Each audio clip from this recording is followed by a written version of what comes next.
సమంత నాగచైతన్య విడాకుల విషయంపై తెలంగాణ మంత్రి కొండా సురేఖ చేసిన వ్యాఖ్యలు ఎంత దుమారం రేపాయో అందరికీ తెలిసిన విషయమే. దానిపై ఇవాళ కొండా సురేఖ స్పందించారు. సమంతకి క్షమాపణలు చెప్పారు. అక్కినేని కుటుంబంపై తాను చేసిన వ్యాఖ్యల్ని వెనక్కి తీసుకుంటున్నట్టు కొండా సురేఖ తెలిపారు.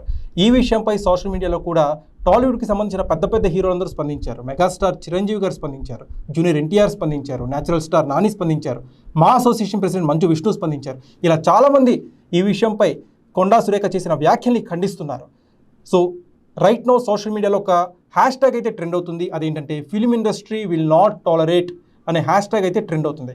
ఈ సందర్భంగా పవన్ కళ్యాణ్ ఫ్యాన్స్ ఒక సరికొత్త డిబేట్ని, ఒక సరికొత్త పర్స్పెక్టివ్ని లేవనెత్తారు. అదే గతంలో కొన్ని నెలల క్రితం ప్రస్తుత ఆంధ్రప్రదేశ్ డిప్యూటీ సీఎం పవన్ కళ్యాణ్పై ముక్కు మొహం తెలియని కొంతమంది నాయకులు కావచ్చు, వైసీపీ కార్యకర్తలు కావచ్చు, నానా మాట్లాడుతుంటే, బూతులతో రెచ్చిపోతుంటే, పవన్ కళ్యాణ్ కుటుంబ సభ్యుల్ని, పవన్ కళ్యాణ్ని వ్యక్తిగత దూషణ చేస్తుంటే, వాళ్ళ కుటుంబ సభ్యులపై అనకూడని మాట్లాడుతూ లైఫ్ థ్రెట్ చేస్తుంటే మీరందరూ ఎందుకు ఖండించలేదు?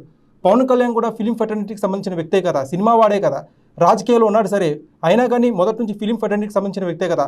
అలా పవన్ కళ్యాణ్పై ఇలా నానా మాట్లాడుతుంటే మీరందరూ అప్పుడు ఎందుకు స్పందించలేదు అని చెప్పి పవన్ కళ్యాణ్ ఫ్యాన్స్ రైట్ను ఒక ప్రశ్నని లేవనెత్తున్నారు. ఇక్కడ మరొక అంశం ఏంటంటే పవన్ కళ్యాణ్ రాజకీయాల్లో ఉన్నారు. రాజకీయాల్లో విమర్శలు, ప్రతి విమర్శలు సర్వసాధారణం.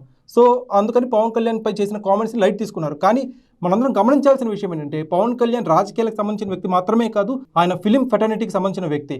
ఫిలిం ఇండస్ట్రీలో ఆయన వన్ ఆఫ్ ద లీడింగ్ పొజిషన్లో ఉన్నారు, ఒక టాప్ హీరో ఆయన. అంతేకాదు చాలామంది డిస్ట్రిబ్యూటర్స్కి, ప్రొడ్యూసర్స్కి కాసుల వర్షాన్ని కురిపించిన హీరో. సో అలాంటి ఒక హీరోపై ఎవరో ముక్కు మొహం తెలియని వాళ్ళు నానా మాట్లాడుతుంటే ఫిలిం ఇండస్ట్రీ ఎందుకు స్పందించలేదు? మనందరికీ తెలిసిన విషయమే. గతంలో వైసీపీకి చెందిన ఒక కార్యకర్త, బోరుగడ్డ అనిల్ కుమార్ అనే కార్యకర్త పవన్ కళ్యాణ్ని బూతులతో రెచ్చిపోయారు అని కూడా మాట్లాడినారు. ఈ వీడియోలో కూడా మనం ప్రస్తావించాలి ఆ మాటల్ని. పవన్ కళ్యాణ్ కూతురికి లైఫ్ థ్రెట్ చేశారు. అప్పుడు ఫిలిం ఇండస్ట్రీకి సంబంధించి ఎవరు కూడా స్పందించిన దాఖలాలు లేవు. నాకు తెలిసి ఎవరు కూడా స్పందించలేదు. దాని తర్వాత the very next day Posani Krishnamurali ఒక ప్రెస్ మీట్ పెట్టి పవన్ కళ్యాణ్ని ఏకంగా అసలు అలాంటి మాట కూడా ఒక ప్రెస్ మీట్లో ఎవరు కూడా మాట్లాడకూడదు అలాంటి మాట అన్నారు. అప్పుడు కూడా ఫిల్మ్ ఇండస్ట్రీకి సంబంధించి ఎవరు కూడా స్పందించలేదు. ఈ విషయాన్ని అప్పుడు కూడా పవన్ కళ్యాణ్ ఫ్యాన్స్ ఎందుకు ఎవరు స్పందించట్లేదు, పవన్ కళ్యాణ్కి ఎందుకు అండగా నిలబట్టలేదని చెప్పి అప్పుడే పవన్ కళ్యాణ్ ఫ్యాన్స్ ఒక ఇష్యూని లేవనెత్తారు. సో రైట్ నో ఇప్పుడు సమంతకి ప్రతి ఒక్కరు కూడా అండగా నిలబడుతున్నారు. చాలా మంచి విషయం. ఇలా ఒక యాక్ట్రెస్పై జరుగుతున్న వ్యక్తిగత దోషాన్ని ఇలా అందరూ కూడా ముక్త ఖండించడం అనేది చాలా మంచి విషయమే. కానీ పవన్ కళ్యాణ్పై కూడా వ్యక్తిగత దాడి జరిగింది కదా, అప్పుడు ఎందుకు ఖండించలేదని చెప్పి ఒక డిబేట్ అయితే లేవనెత్తున్నారు. అది మంచి విషయం. అట్ ద సేమ్ టైం ప్రస్తుతం టాలీవుడ్ ఇండస్ట్రీలో ఏదైతే యూనిటీ ఉందో, ఐకమత్యం ఉందో, ఇలా ప్రతి ఒక్క విషయంలో కూడా వీళ్ళు ఇలానే యూనిఫైడ్ రెస్పాన్స్ ఇస్తే ఏ ఒక్క రాజకీయ నాయకుడు కూడా సినిమా వాళ్ళని రాజకీయాల కోసం వాడుకోరు.